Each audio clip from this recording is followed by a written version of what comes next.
Please join me in welcoming Barbara Cheives and our past president, chair of our advocacy committee, Trixie Walker, who will moderate the discussion.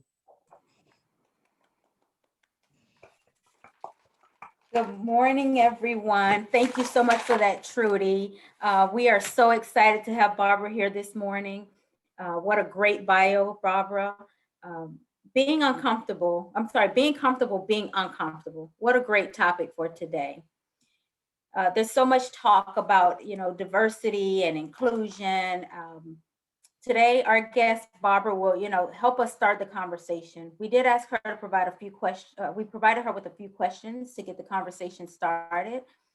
So these have been shared with Barbara. Barbara will get started with that and she'll try to touch on each of that.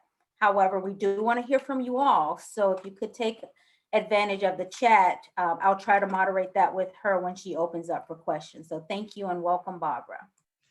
Thank you, Trixie. Thanks, everybody. Good afternoon. This is like Old Home Week. I see lots of faces here, lots of smiling, friendly faces that I know. So I'm really happy to be here with you. And as Trixie said, you folks gave me some questions to start with, but I'm gonna actually start with some guidelines and agreements that I have for having conversations around race, because they're not always easy. I tell folks that I talk about race like people talk about the weather. Everybody doesn't do that. So I try to have some guidelines whenever I have trainings or discussions or anything around race and ethnicity, because I think it makes it easier to set up. So the first agreement that I ask everybody to adhere to is to understand that we're all experts in our own experiences. And what do I mean by that? We've all lived a life. We've all lived from different cities, different countries, we're different ages, we have different backgrounds, different education, and we bring all of that together to this place called Palm Beach County. So we come with our own experiences. So very often we'll see ourselves wondering, why do people think like that? Or why do they respond that way? Because it's their experience. So it's important that we learn to respect other people's experiences, values, and opinions because they're theirs. And we have to acknowledge that. I ask that people speak for themselves and not for others. We tend to be asked to speak for our group. What do your people think? And we can't.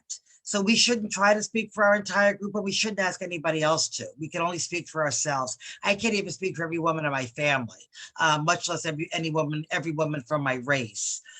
Being non-judgmental is my kind of funny rule because we judge. Sit at a stoplight and look to the car to your right or your left. You got that person all figured out. You know nothing about them.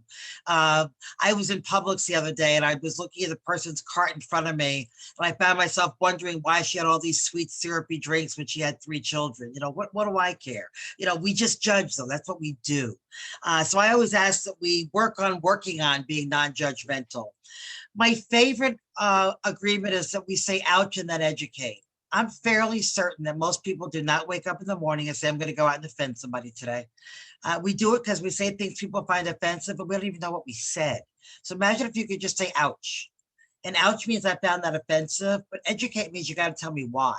So I don't do it again to offend you or somebody else.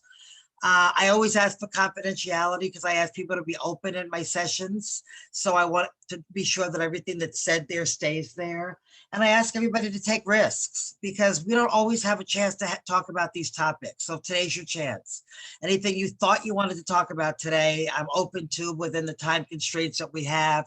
And the last one is to expect unfinished business. I've got lots of tools in my toolkit. I don't have a magic wand. So at the end of a session, I can't dub everybody culturally competent or bias-free because it's impossible. It's a process and we all have to work on it. So those are the agreements I start every discussion that I do with. The first question that I saw has been a biggie lately. So I'm going to actually jump right into that one. I see Rosalind Murray on here from the CJC. She'll appreciate this. The question said, what can you tell us about the criminal justice system? Sheriff's Office, municipal police departments, court system in Palm Beach County before 2020 and how they collectively and as separate entities, but connected, working toward addressing the systemic racism that has eroded our trust in government leaders and or have things changed over the past year. So I started with that one because it's like in the headlights of racial discussion these days. It's race and the police officers. I'm going to say that we are in a better place in Palm Beach County than they are in a lot of places in this country. One of the things that came out of the whole summer, and I call this the summer of George Floyd. We have lots of things that are going to come up these days. For me and my business, it's pre-George Floyd and post-George Floyd, because post-George Floyd, everybody started having discussions. And nothing has happened different since then. Nothing changed. We didn't suddenly wake up on May 30th of last year to find racism. It was just forced into the public eye on that day. So one of the things that came out of it was the 8 Can't Wait. And some of you may have seen that. So there were 8 Can't Wait were short of demands. They were requests from the public and Black Lives Matter people to law enforcement. And I'm going to tell you what they were. One was to ban chokeholds and strangleholds for obvious reasons, requiring de-escalation, require warning before shooting, exhaust all other means before shooting, the duty to intervene if one of the officers is doing something that he should not be doing, the duty for another officer to intervene, ban shooting at moving vehicles, and require use of force continuum.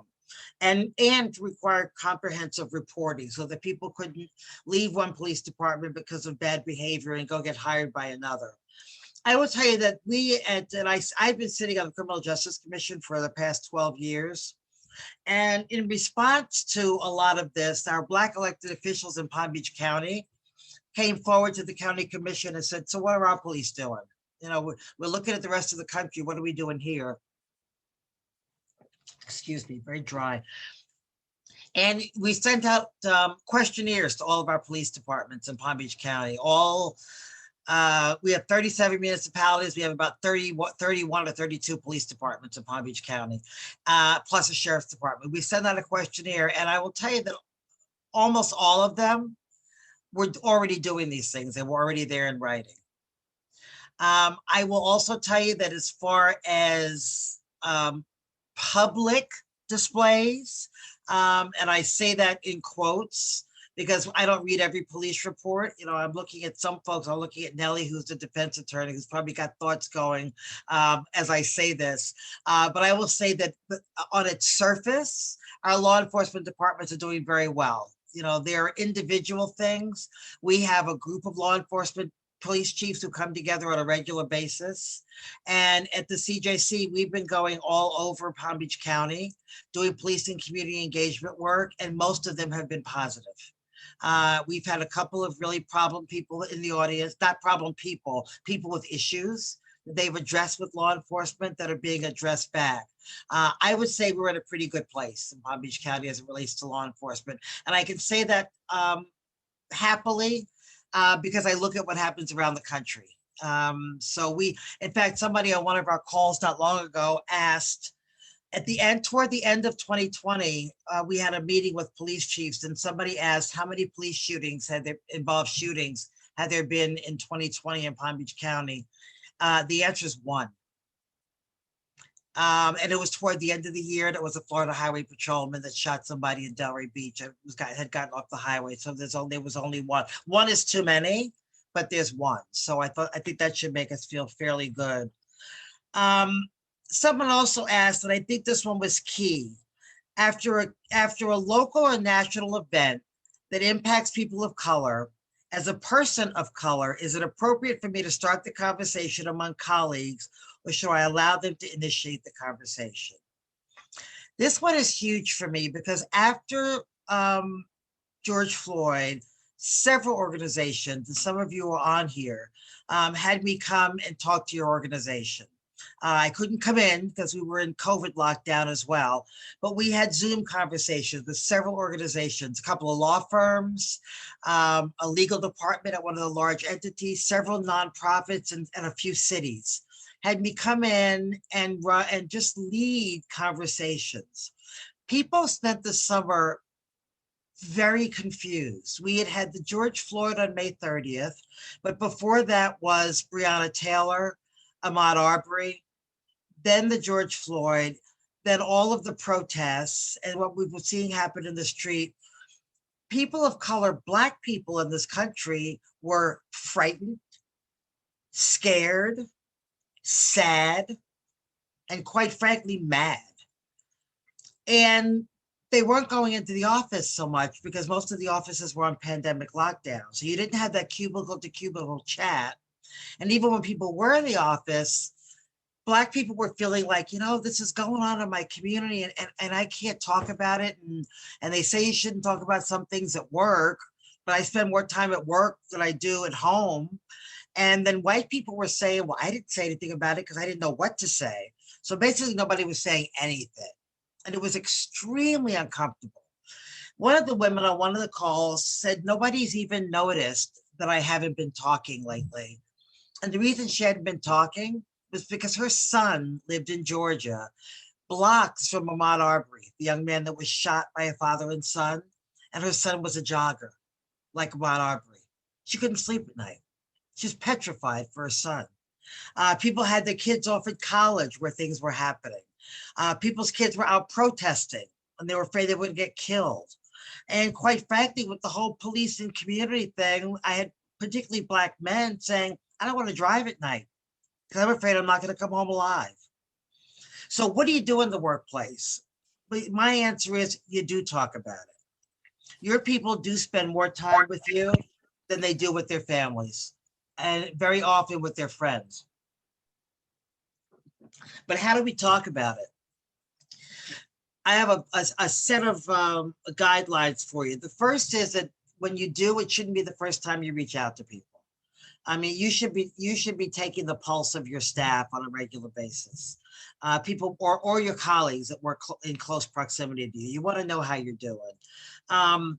When you check in with people, check in with leading with, I care about you. I've been reading the paper. I know what's happening. How are you doing? Don't make it about your feelings or assume theirs. You don't know how they're feeling. And quite frankly, if you're checking in on them, how you feel doesn't matter. My most important point here is please don't minimize your colleagues' experience with racial or ethnic injustice. The worst thing we can say to somebody is that may not have happened because you were Black, or that may not have happened because you were Latinx, or maybe that didn't happen because you were gay, or maybe somebody didn't talk about the China flu because you were Asian. I said in the very beginning that we're all experts in our own experiences. We also know what hurts. And we also know when people mean the slight. So for someone to say, I've had people say to me so often, that probably would have happened to me too. It probably wasn't because you were Black. They were just stupid or they were just insensitive. No. So please don't minimize what a person is feeling. If somebody had an anti-Semitism or an anti-Islamic comment made to them, they know it. So be sure that you're not undermining that for them. Don't put them on the spot. Like I said, you should check and see how people are doing, but you don't want to do it in a staff meeting. So how you doing today in the middle of a staff meeting? Eliminate any pressure for them to respond. They may not want to that day. And lastly, if it's your business or you're the manager, know what support means. Know what you can do for them. Do they need a couple of days off that they shouldn't have to take without pay? Do they need to figure out how they're going to get to that child that's living afar, or how they're going to bring that child home? Is the problem something with another colleague? Does somebody have to be moved? But be sure that, or do they need EAP? Do they need actual therapy? The therapists are telling me that their business is way up this year between pandemic and everything that's going on. People are more and more seeking therapy. So does somebody need that? Do you have an employee assistance program that can help them with that?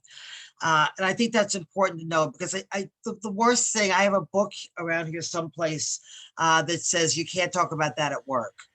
Because we're busy telling people what you shouldn't talk about at work. And all that does is stifle people.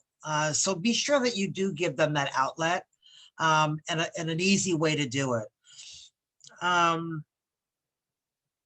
do you politely convey that you as a person of color or woman of color do not speak or represent the mass population when you're the only one in the room or one of the few in the room? So I said earlier, we can't speak for our entire group. And often we're asked to do that. And it's so unfair to people. I just said on my call before this, I have a funny line, and that is that people of color notice the absence of people of color. If I walk into a room, within 30 seconds, I can tell you how many other Black people are in that room. I have a white friend who always says to me, she'll look at me laughing and say, okay, how many? Because she knows I've counted. You know, I walk into an event at the Breakers or someplace, that's a typical Palm Beach County gathering, depending on what it is. I can count pretty quickly, doesn't take me long. And so she laughingly asked me that. So because we're so often in the minority, we're often asked I had a woman say to me one day, I was at something in Boca, this was several years ago, and it was after one of the elections, and she walked up to me and she said, I was reading that Black people didn't vote a lot in the last election. Can you tell me why? And I looked at her, I said, no. I said, all I can tell you is that I voted. That's all I know. So you'd be surprised how often we get asked questions like that. How do you politely convey? I make it funny. I find something cute and quippy to say. Like, gee, I'm going to say this because we're all guilty. These are called microaggressions, things that we say that we shouldn't be saying. I said to a Jamaican friend of mine recently, and I know better, I bet the Jamaicans are excited because now we have a half Jamaican vice president. And he looked at me and said, Barbara, I don't know. I haven't asked every Jamaican. Yeah, so I get the ouches too. So we all do. And typically they're not ill-intended. But if somebody asks you one of those mass questions and asks you to represent for everybody, you just tell them I can't. I can just tell you what I feel. I can't give you an answer for the whole group. How do you see change? That's a big one. So I have seen a lot of change. I am older than some. I will be 69 this year. I actually say that out loud. Scary thing, but I do say it. My mother taught me to never not state your age. So there it is. So, I mean, I went through this in the 60s. I remember the horrible racial incidents of the 60s. The death of Martin Luther King, the death of Bobby Kennedy. I went through, I have to think back and remember that when I was a child, things were very different in this country. There's a lovely book that I recommend to people, and it's called The Warmth of Other Suns. The author is Isabel Wilkerson. And she writes about the great migration of Blacks from the South to the North. And it was really, really meaningful for me because my grandparents were part of that migration. They moved from the outer islands of Charleston, South Carolina. I've got Gullah Geechee roots from people that were born on Eddystone Island off of Charleston. And both of them moved to New York City. And so it talks about what was going on in the country during that migration for people. And while it's a fictional book, she writes it with a lot of historical facts. Her second book, by the way, once you get through The Warmth of Other Suns, read Caste. CASTE, like caste system, and it's phenomenal. But the Warmth of the Sun, she taught me something. I always said that having grown up in New York and New Jersey, I had never seen separate drinking fountains or separate restrooms. In fact, I just purchased a print. I did an event with Dr. Kathy Lowe recently, and she had a print of Ruby Bridges going to school, integrating a school with the 4 federal agents walking with her. And I just purchased the print recently for myself because that little girl was like 19. She's about the same age I would have been at that time. So I love that. Or I think Ruby's probably a little older. But The Warmth of Other Suns taught me that I had seen separate. My grandmother, I'll never forget, took me on a train trip from New York to Charleston, South Carolina. I was 10. So it was 1962.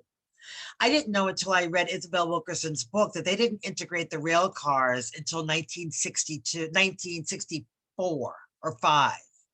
So that means in 62, I rode in a colored rail car. And I was told reading her book that you could ride, and in fact, I did a little bit of research on it. You could ride any car you wanted out of New York City. But once we hit DC, we would have had to switch to the colored car.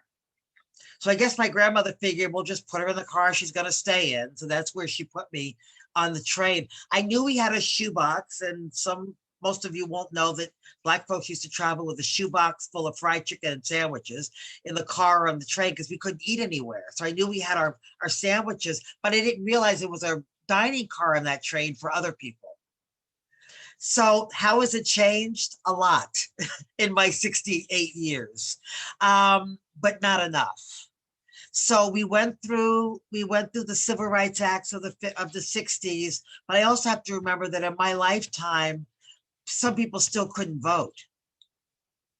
So we have to look at that and realize, and that's not a long time ago. When people talk to me about what was history, for me, it's not history if it was during my lifetime. So in my lifetime, people that look like me could not vote. And just a little aside, by the way, I took it out to show someone the other day. My birth certificate says Negro. And it says Negro because I was born in New York. Had I been born in Alabama in the 60s, it would have said colored. So what has changed? A lot has changed. I also look at the fact that I graduated from high school in 1970. And in 1970, the schools in Palm Beach County were just integrating. I've also talked to people in Palm Beach County who remember, older people who are in their 80s and 90s today, who tell me stories about their mothers and fathers working for the people over on Palm Beach and having to show their pass at night to cross the bridge. I do training for the people for the town of Palm Beach, and I train their police officers. And I always have to remind them that when you stop somebody over there in Palm Beach who's of color, lots of things come up for them because they weren't allowed to cross that bridge. When I moved here in 1990, I had people say to me, "Oh, we don't go to Palm Beach." "Oh, no, because we're not welcome over there." I go anywhere I want to go, so it never resonated for me until I started realizing that people actually in the 60s had to show a written pass to say I belong on this island at night. And I'll make that a little more current for you. In 1990, when I moved here, I couldn't go to the Sailfish Club. And neither could Eunice. I'm picking on Eunice because I happen to be looking at her. No Blacks and Jews at the Sailfish Club in 1990 when I moved here. So when I told you I sit on the board of the Lord's Place. About 3 years ago, we were at a Lord's Place event at the Sailfish Club. And I was with other board members. Many of them weren't from here and didn't realize that I couldn't have always gone there. One of the guys at my table was Jack Scarola. He knew it well. And remembered when I could not go there. And it took a lawsuit to get us to do that. So we have to really think about the history of this community. I think it's important to know. Many years ago, I was on the board of the American Cancer Society, and they were trying to get Black men tested for prostate cancer. And they couldn't just figure out why men weren't going for the testing. So I started the Black Men's Health Summit for prostate cancer. And the reason they weren't getting tested, I found out later, at first it was because the testing was done like Tuesday and Thursday afternoon at 2:00. So that wasn't working. And I said, well, where are they doing it? Well, they were doing it at Good Sam Hospital. I thought, well, that's perfect. It's right there at Pleasant City and the Northwest community. You would think that would be easy. Until the older men started telling me that when Good Sam was built, they weren't allowed to go there. I had a man tell me one day, many of you will remember Freddie Jefferson, Stebbins Jefferson, who was a writer for the Palm Beach Post. Her husband told me the story that Freddie was going into an early labor with one of her kids, that he took her to Good Sam and they wouldn't treat her. They made her go to St. Mary's. So were those same men going to go to Good Sam for a prostate exam? I don't think so. Not going to happen. Judge Rogers, when he was a lawyer, sued Good Sam because one of their cooks almost cut his hand off in the kitchen and they wouldn't treat him. They sent him to St. Mary's to be treated. So, you know, we have to know the history in order to see what's changed. So when you say what's changed, to me, a lot has, but we still have a really long way to go, is how I answer that one. What else did I have on your list of questions here? What can we as individuals and as executive women do to support change in our own community? Education, education, education. Know this. Understand implicit bias. Understand what microaggressions are. Training for you, training for your staff. And discussions. We can't keep this in a vacuum. This is probably my third or fourth talk for Black History Month. But ladies, we can't talk about race once a year. You know, this is something we have to talk about on an ongoing, everyday basis. What can we do? Look around your organization. Take an inventory. What your staff look like? What positions are your staff members in? When I ask people for the demographics of their staff, I don't allow them just to give me percentages.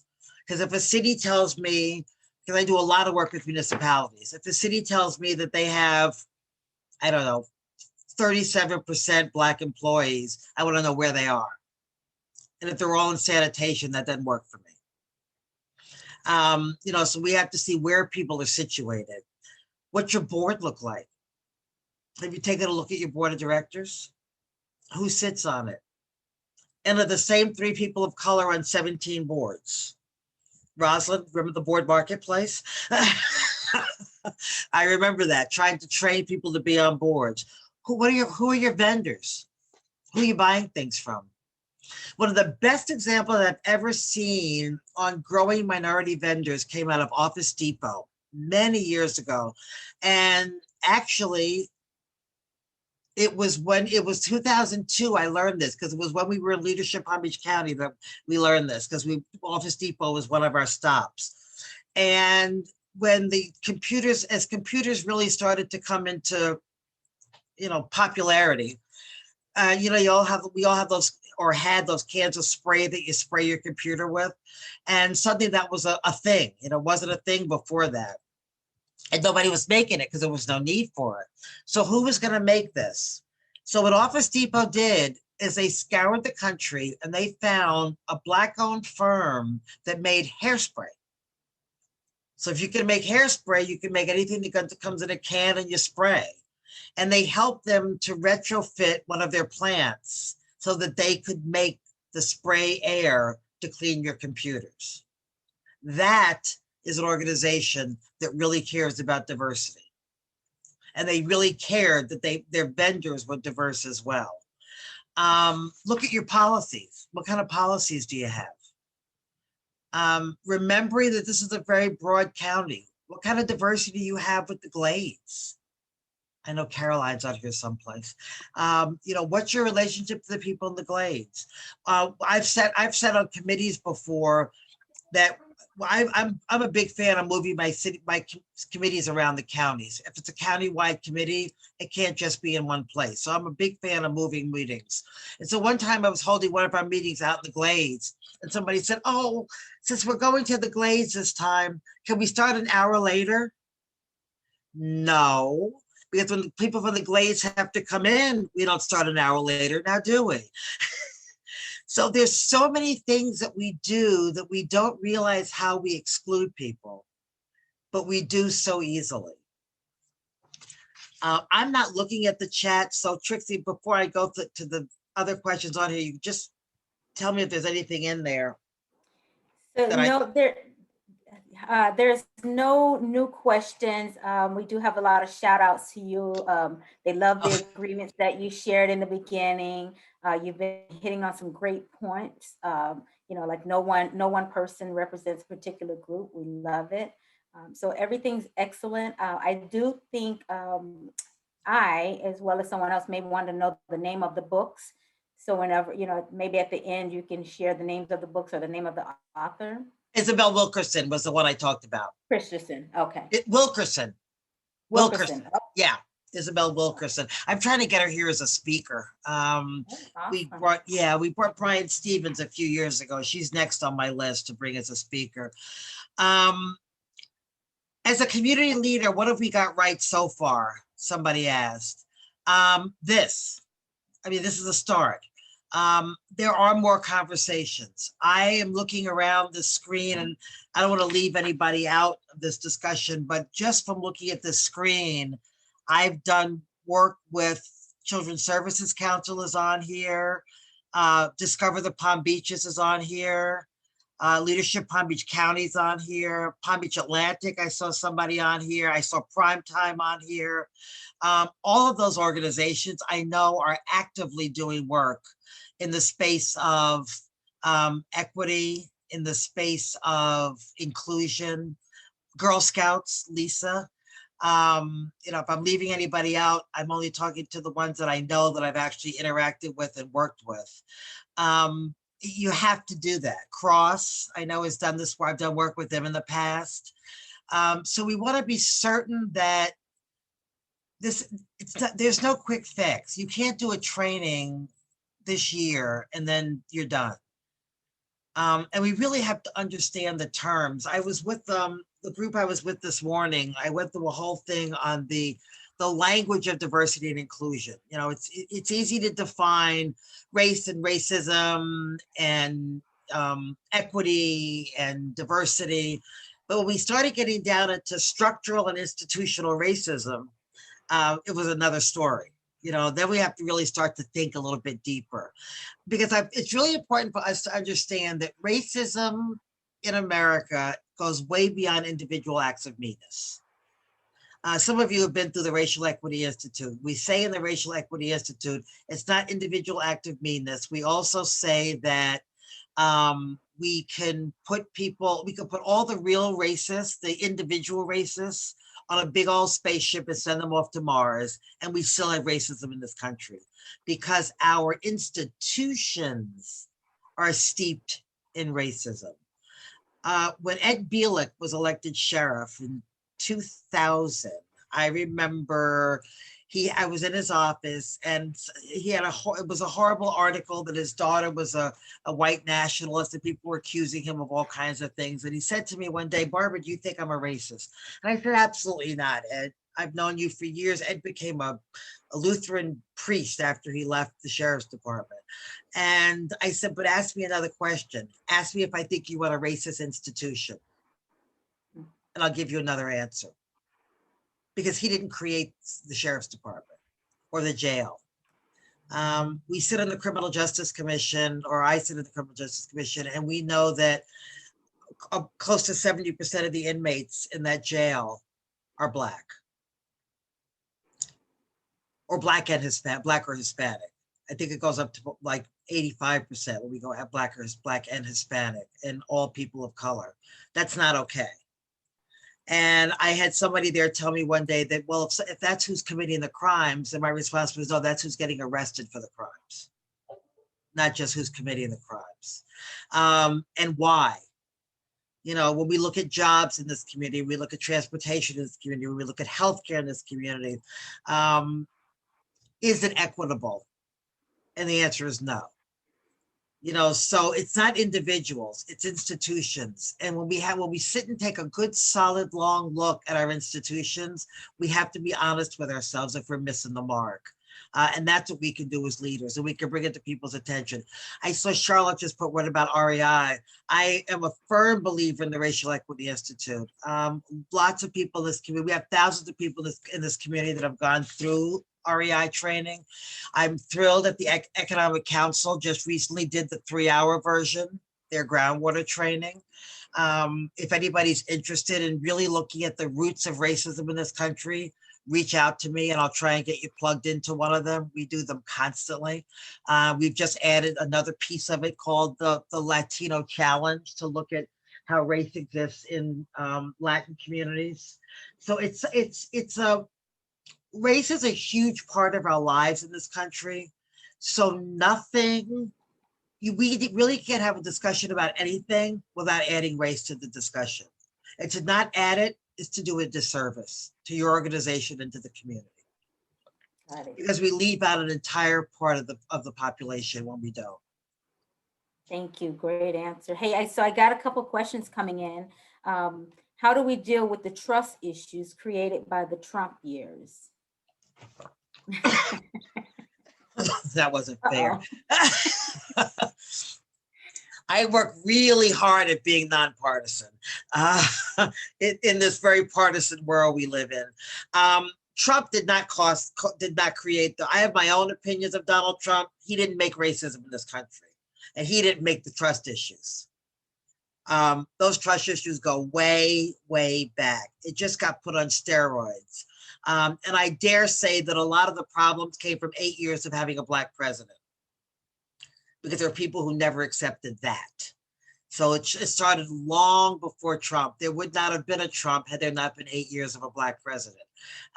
We have very deep-seated, if you look at, I'll take you back to January 6th. I think we all saw some deep-seated hate happening in this country. And we can't look at things like that and let them just go by. How do we deal with the trust? We have a lot of healing to do as a people. And the healing has to happen on both sides. The healing Black people have a lot of healing to do. There's still, Joy DeGruy has a book that I just bought that I've never read called Post-Traumatic Slave Syndrome. I had never read it, but it's on my list. Because we still have a lot of healing to do from that. White people have a lot of healing to do from being made guilty for everything that happened in this country. As one of our REI trainers often says, unless you're a lot older than you look, you didn't do it. It wasn't you. But white America still benefits from a lot of the ills that were done. This is also a good place to say one of the trust issues comes from two words: white privilege. And I'm gonna debunk that word for you, because we don't use white privilege at REI. We use white advantage. And this is sort of giving you this a little bit out of context, but I think it's important to hear it, because that's a guilt-ridden phrase, white privilege, because you could easily say, listen, I work hard for a living. I'm not privileged. I didn't come from a rich background. I've had to work for everything I've got. And, it's true about a lot of people. And statistically, there are more poor white people in this country than poor Black people. And again, folks, remember, I talk about race like people talk about the weather. So I just say it. But we use white advantage because even without privilege, there's still an advantage that you hold.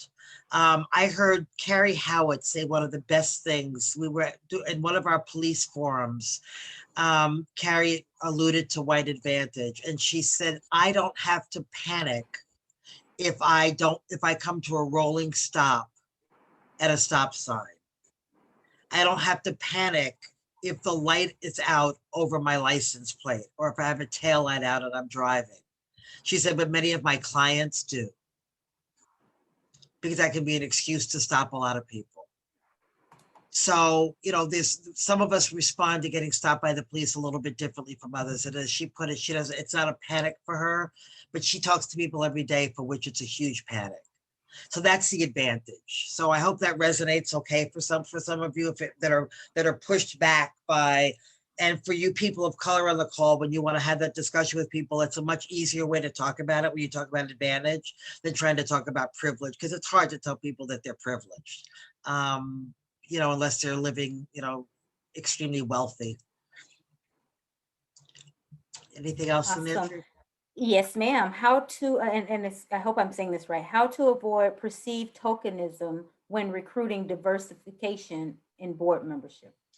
I just did I don't remember who I did it for. I just did a board diversity Zoom workshop for somebody recently.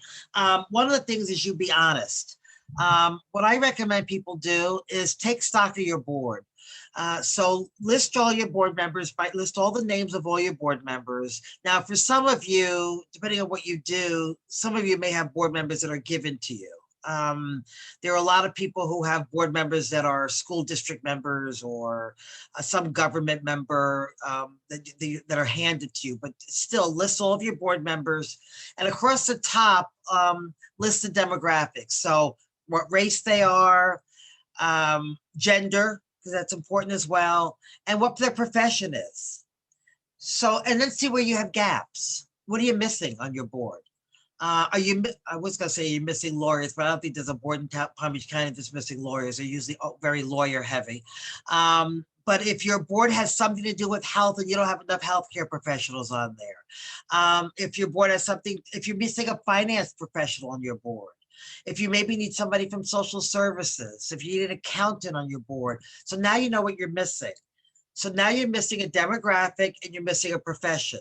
So let's say you're short Black people on the board and you're missing accountants. There are organizations of Black accountants that you can go to. There's a Black Medical Association.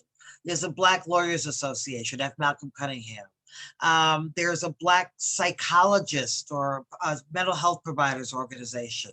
There's also Hispanic versions of all. There's an LGBTQ group of lawyers. So look to those groups when you're looking to fill up, but then you can go to the person and please be honest with them.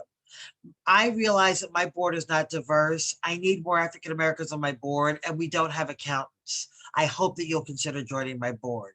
Don't make up a story because they know. I know when somebody asks me to be on their board, all I have to do is go look at the demographics of the board and figure out why they asked me. And I tend to say, don't you have another Black person? Don't you know anybody else? But if you said to me, I need somebody with a specialty in race, blah, blah, blah, and I'm asking you, that would resonate better for me. So make sure you're asking. And somebody who is familiar with your services, maybe, whatever the services are, somebody who has been utilized your services. I sit in the Lord's Place board. We have somebody on there that was once homeless. She understands what we're doing. Awesome. Thanks. I think you hit on to this next question. So we're going to move on, but I think they wanted to know, shouldn't we just ensure Black women are put in leadership positions on our board? And I think that kind of answered that question as well by being honest. And the board also needs to know, oh, there's one more piece there. A lot of the boards are money boards. And people use the dollar amount to exclude some people. Well, there's ways to get around that too. If you have somebody in your board, if there's an FPL slot on your board, because FPL is paying the fee for them to be there, then tell FPL that you really need some diversity. You need people of color on your board, and let them know if it's Hispanic or African American, what that exactly is. Please do not, if it's $5,000 to be on the board, don't create a welfare slot. Don't put somebody on there and say, well, you're Black, I need you on your board, this board, so you don't have to pay. Everybody will know that, and the person will never have an equal voice. There are other ways to do it. Sometimes that person can bring you prestige by people. They may be an elected official. And if it's an elected official that you need, then look for an African-American elected official. I'm a trainer. I invoice one of my boards the amount of my training, and then that gets zeroed out. So that's part of my $5,000 right there. And annually I do training for their staff. So that washes that. I know somebody who owns a clothing business who is constantly giving clothing to the organization for people who are in need. So there are ways to balance that without having to actually go dollar for dollar and still have a diverse board. Awesome. What a great idea. Can you talk a little bit about implicit bias and what it means, and where should we, look for it and how to handle it? First of all, we all have bias. I used to say, if you don't have any bias, raise your hand, but I don't want people to lie. We all have biases. We have explicit biases that we know we have.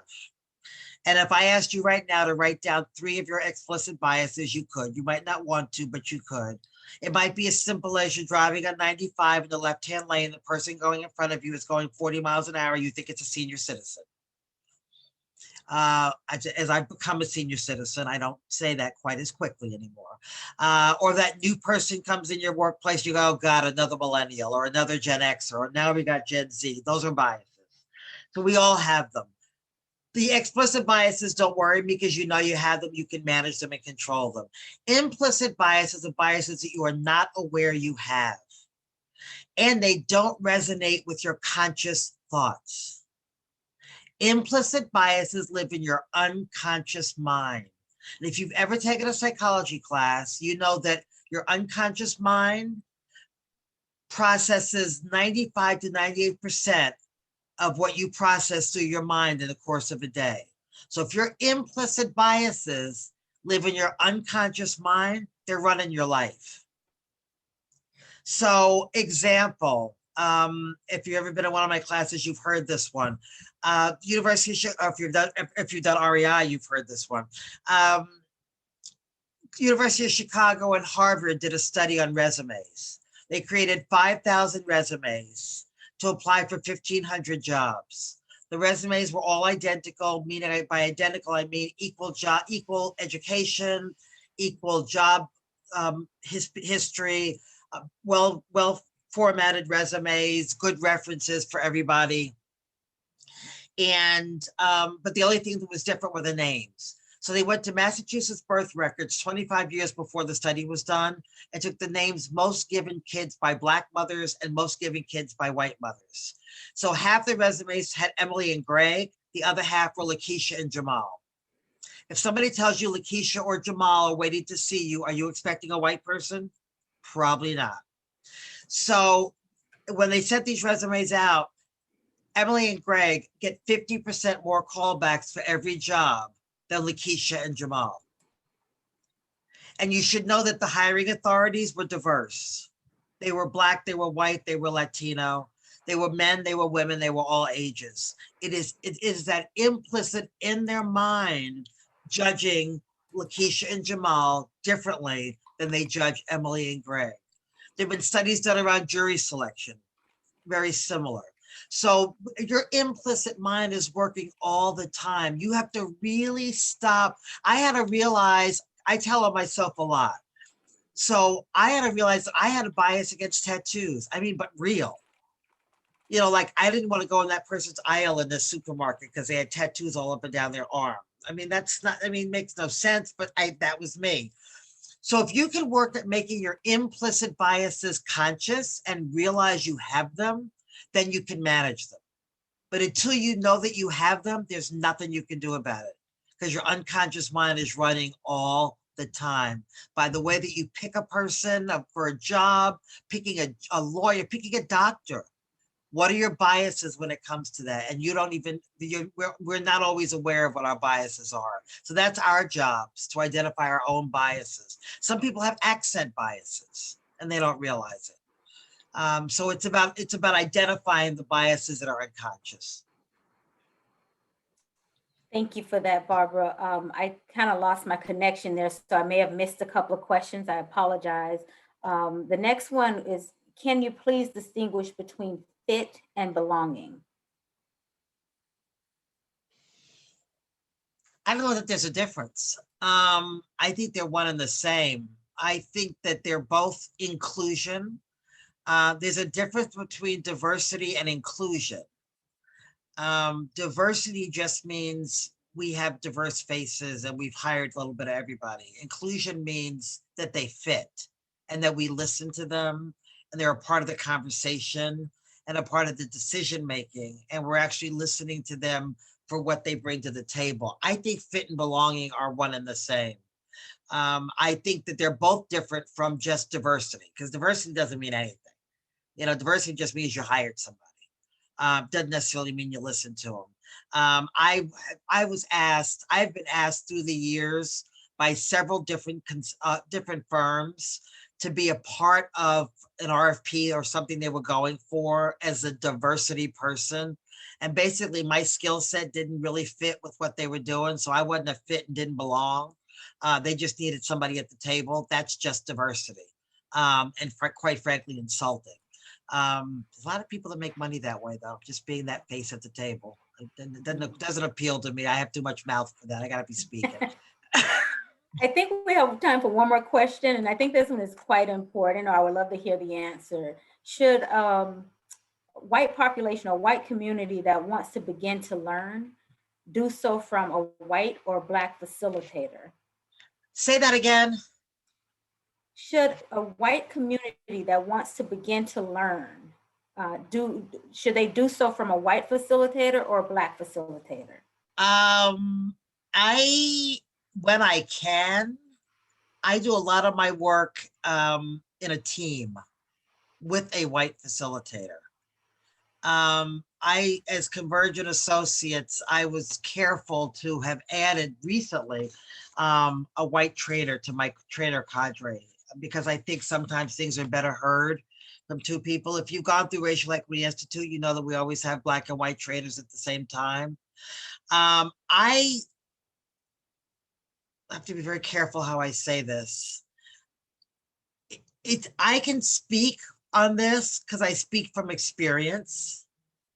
I would question somebody I would question that everybody can do this from experience. Some people have learned it very well. Suzanne Plessick is our white trainer, our main white trainer with Racial Equity Institute.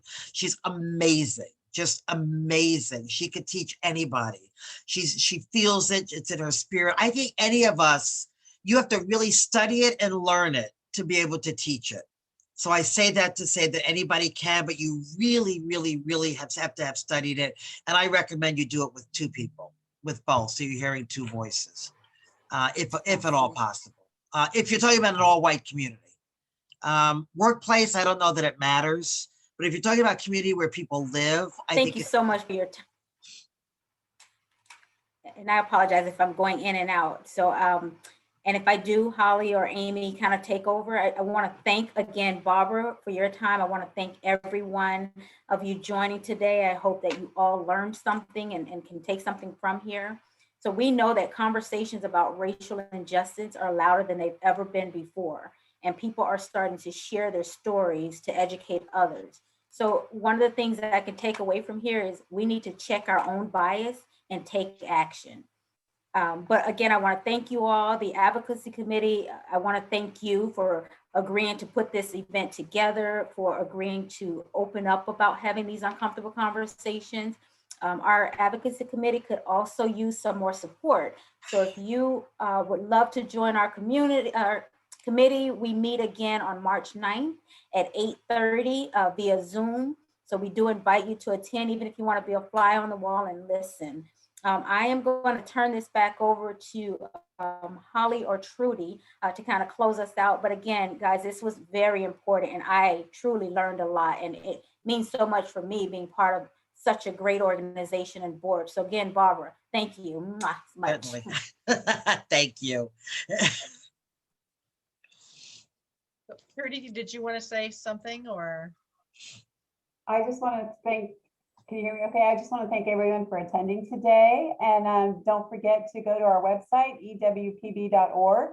We have a great event coming up on April 30th where we celebrate Women in Leadership Awards.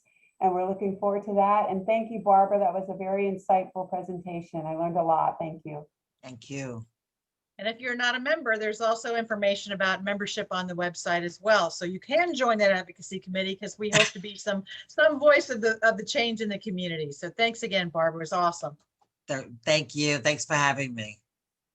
Holly, one other thing before everyone heads out, we do have a wellness wind down. It's our first one next Wednesday, and Jupiter Medical Center is going to be helping us with that.